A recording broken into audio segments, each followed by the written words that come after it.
அனைவருக்கும் வணக்கம். இது உங்கள் நந்தகிருஷ்ணன் பயிலகம்.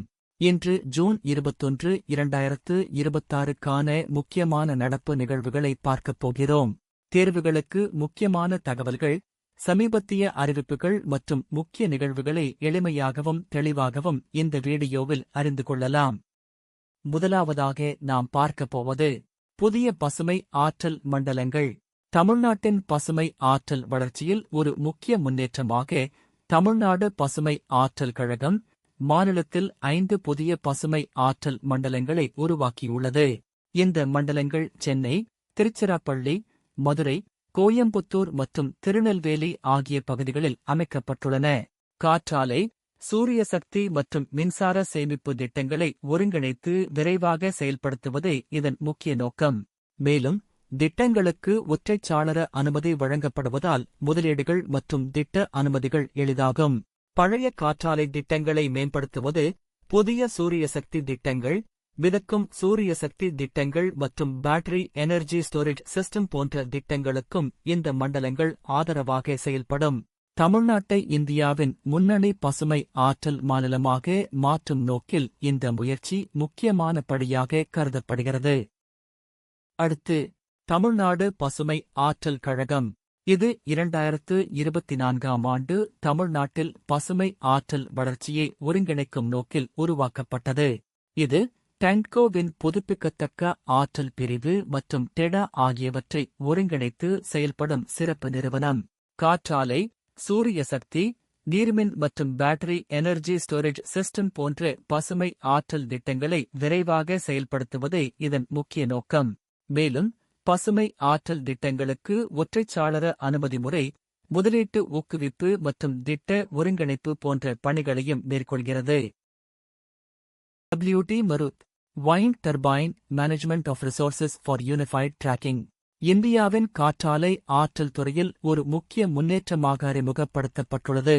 இது இந்தியாவின் முதல் காற்றாலை மின் உற்பத்தி விநியோக சங்கிலி மேலாண்மை டிஜிட்டல் தளம்.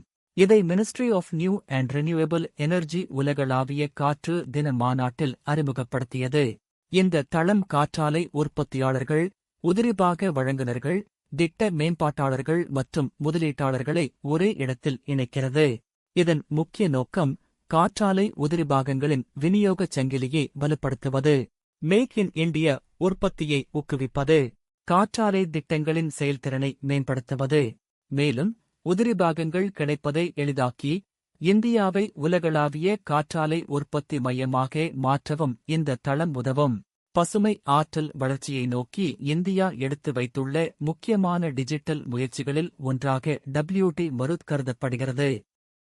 SB64 பூமியின் பருவநிலை மாற்றம் குறித்து உலக நாடுகள் ஒன்றிணைந்து ஆலோசனை நடத்தும் முக்கிய மாநாடு. ஐக்கிய நாடுகள் காலநிலை மாற்ற கட்டமைப்பு ஒப்பந்தத்தின் கீழ் செயல்படும் 2 முக்கிய அமைப்புகளான SBSTA மற்றும் SBI ஆகியவை கலந்து கொண்டன. இது ஜூன் 2026 மாதம் ஜெர்மனியின் பான் நகரில் நடைபெற்றது. வரவிருக்கும் COP31 காலநிலை மாநாட்டிற்கான முக்கிய பேச்சுவார்த்தைகளும் பேசப்பட்டன. SB64 உடைய முக்கிய நோக்கம் என்ன? பாரிஸ் ஒப்பந்தத்தின் இலக்குகளை நடைமுறைப்படுத்துவது, உலக வெப்பமயமாதலை கட்டுப்படுத்துவது, காலநிலை நிதியை அதிகரிப்பது மற்றும் காலநிலை மாற்றத்தால் பாதிக்கப்படும் நாடுகளுக்கு ஆதரவு வழங்குவது. இந்த மாநாட்டில் விவாதிக்கப்பட்ட டாபிக்ஸ்: உலகளாவிய தழுவல் இலக்கு, காலநிலை நிதி, இழப்பு மற்றும் சேத நிதியம், நியாயமான ஆற்றல் மாற்று திட்டம், தேசிய அளவில் தீர்மானிக்கப்பட்ட பங்களிப்புகள், உலகளாவிய முன்னேற்ற மதிப்பாய்வு. காலநிலை மாற்றம் நமக்கு பெரிய சவாலாக உள்ளது. அதனால் வெள்ளம், வறட்சி, வெப்ப அலைகள் மற்றும் பனிப்பாறைகள் உருகுதல் போன்ற நிகழ்வுகள் அதிகரித்துக் கொண்டே இருக்கின்றன. இந்தியாவின் முழு கல்வியறிவு மாநிலங்கள் 2026 இந்தியாவில் கல்வியறிவை மேம்படுத்தும் முயற்சியில் ஒரு முக்கிய மைல்கல் எட்டப்பட்டுள்ளது. கல்வி அமைச்சகத்தின் Ullas Understanding of Lifelong Learning for All in Society திட்டத்தின் அடிப்படையில் 95% அல்லது அதற்கு மேற்பட்ட கல்வியறிவு விகிதம் கொண்ட மாநிலங்கள் முழு கல்வியறிவு மாநிலங்களாக அறிவிக்கப்படுகின்றன. 2026ஆம் ஆண்டு நிலவரப்படி மிசோரம், கோவா, திரிபுரா, இமாச்சல பிரதேசம், சிக்கிம் மற்றும் உத்தரகாண்ட் ஆகிய 6 மாநிலங்கள் இந்த அங்கீகாரத்தை பெற்றுள்ளன. 2022 முதல் 2027 வரை செயல்படுத்தப்படும்.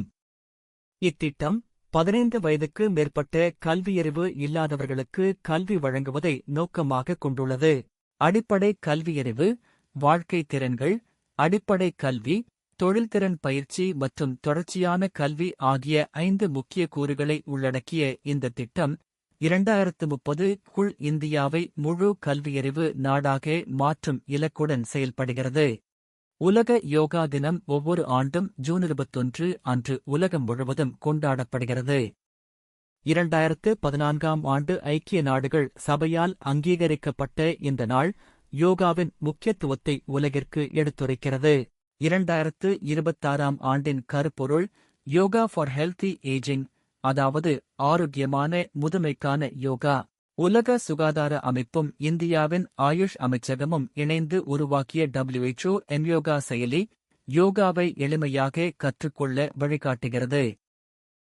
கரண்ட் அஃபேர்ஸ் தொடர்பான சில வினாக்கள் கொடுக்கப்பட்டுள்ளன.